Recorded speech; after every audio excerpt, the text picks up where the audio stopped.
नमस्ते, यहाँहरू सबैलाई आँचल अभि किचनमा स्वागत छ। आज हामी मिनी प्यान पिज्जा बनाउँदै छौं। सुरुमा हामीले लिएका छौं मैदा, सानो चम्चाको 1 चम्चा नुन, त्यसैगरी सानो चम्चाको 2 चम्चा चिनी,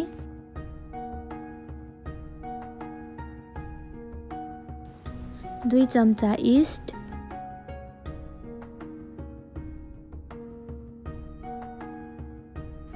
अब यो सबैलाई राम्ररी मोल्नु पर्छ। राम्ररी मोलिसकेपछि यसमा 2 चम्चा जति तेल हाल्नुहोस्। अब सबैलाई राम्रोसँग मोल्नुहोस्।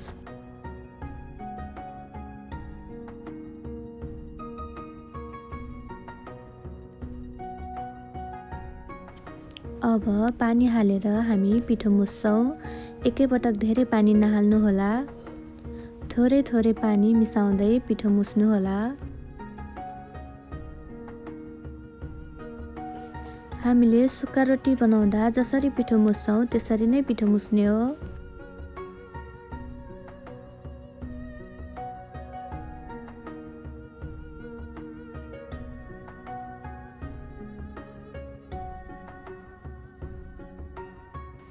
हाम्रो पिठो तयार भइसकेको छ। अब यसलाई 15 मिनेटको लागि छोपेर राख्दिनु होला। त्यतिन्जेल हामी अब ससेज फ्राई गर्छौं।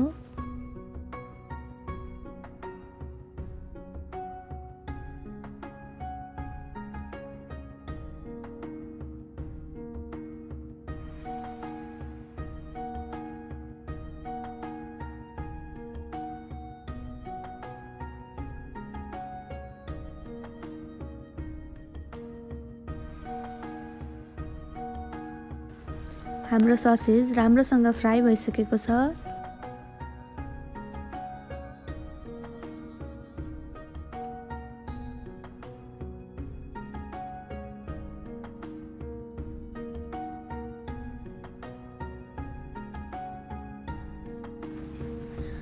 पन्ध्र मिनेटपछि हाम्रो पिठो यस्तो देखिन्छ।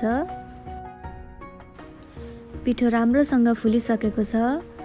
अब यसलाई एकछिन यसरी माड्दिनु होला। पिज्जा टपिङको लागि आज मैले प्याज, हरियो धनिया, टमाटर, फ्राई गरेको ससेज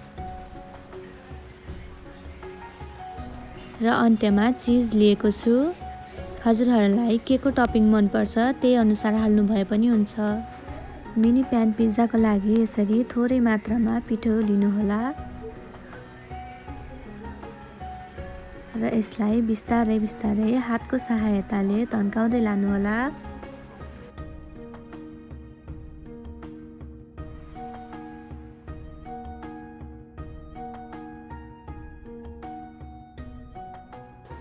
हेर्नुस् त यो तयार भइसकेको छ।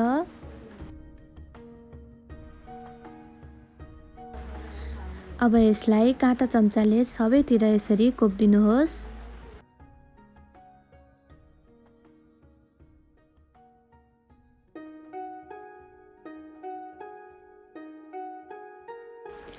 म हजुरहरूलाई नजिकबाट पनि देखाउँछु। हाम्रो पिठो यतिको ठुलो र यतिको बाक्लो भए हुन्छ।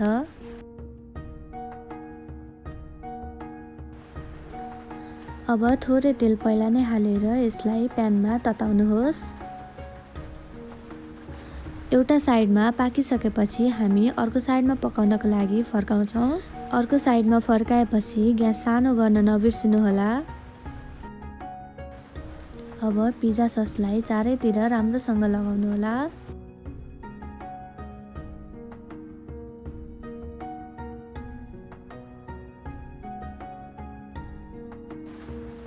लगाइसकेपछि यसमा प्याज राख्दिनु होला।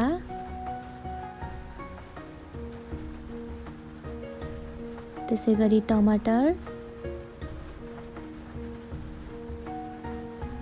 ससेज,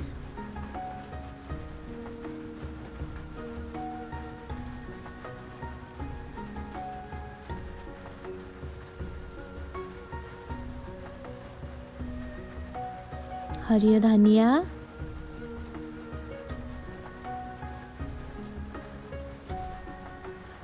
र अन्त्यमा चिज।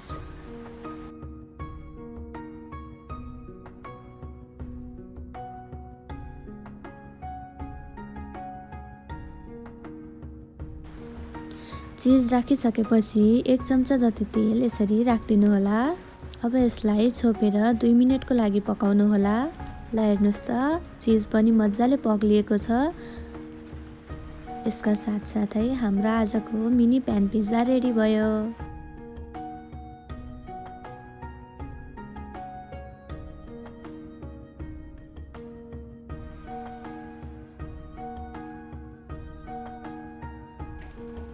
पिज्जा एकदमै मिठो बनेको छ।